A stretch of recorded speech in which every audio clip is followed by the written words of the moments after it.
And if you need any more information on the Ansett trivia competition, you can go to baggygreen.com.au, and there's plenty of other information on cricket on that website. So that's the three choices you have.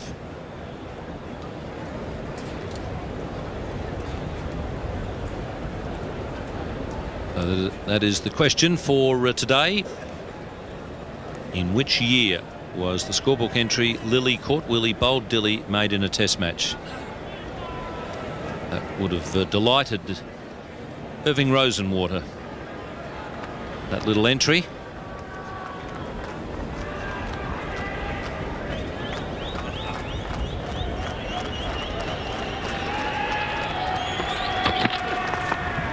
I'll tell you what, Ian, it wouldn't have delighted Dennis Lilly, I wouldn't have thought. I don't think he'd like to be part of that trivia. I think he would much prefer to see that when he's involved in Ansett trivia, that he's involved in some sort of wicket-taking ability, not getting out. When Dennis Lilly was on the cricket field, mate, only one thing delighted him, and that was getting a wicket. Everything else seemed to get under his skin. That's my point exactly. I remember watching Dennis play. Seemed to at times could handle the bat quite well and never seemed to enjoy getting out all that often, which is, I suppose, is always a good sign. Yes, you could usually tell how upset he was. If he was really upset, he used to carry the bat off upside down when he was really annoyed. Oh, that was quick, and it really climbed. A terrific take by Mohan Khan.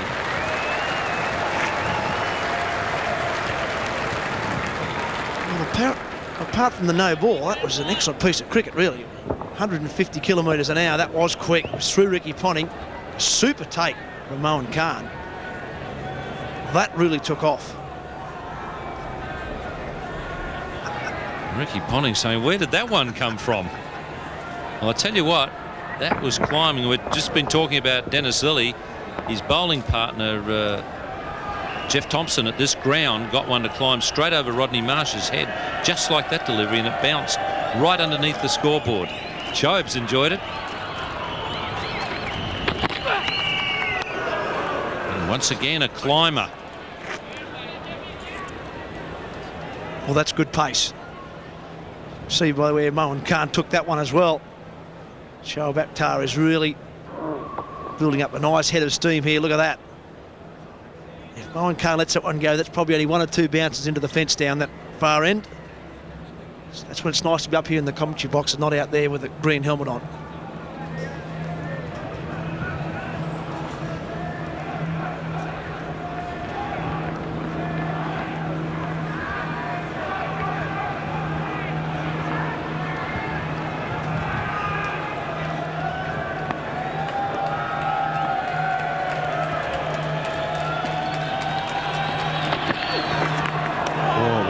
Finish to the over. Three very good deliveries.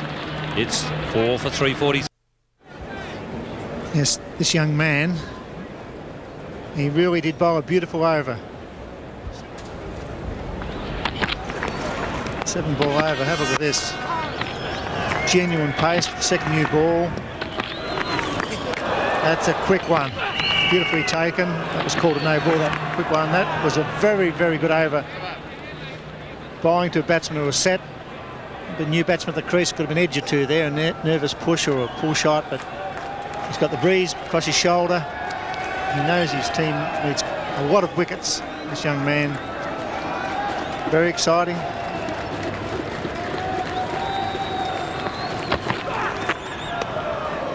Giving his all, Ian Healy, and he just needs to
too many advantages that the right armour has over the wicket to a left-hander. Played. I suppose that's the sort of thing that can happen. He loses his line a little bit because of all the changes he's got to make. Now then, what's he going to do here? Is it back round again? Ricky Ponting doing what is the thing that you see players when they're well set, particularly batting here at the Wacker, start to take the ball from around about middle and off and work it through the onside. And particularly when you're working it downwind, he's taken that from about middle and off, worked it through the onside downwind. And if you can hit a lot of balls downwind at the Wacker, you get a lot of boundaries.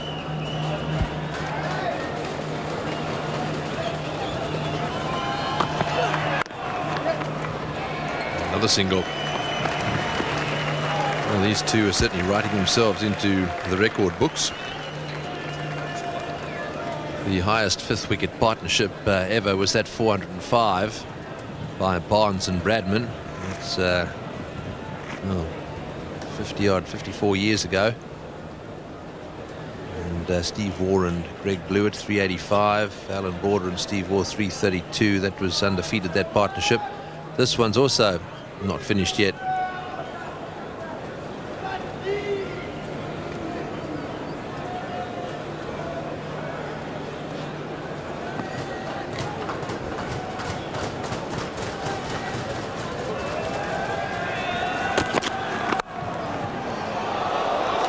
Nicely fielded.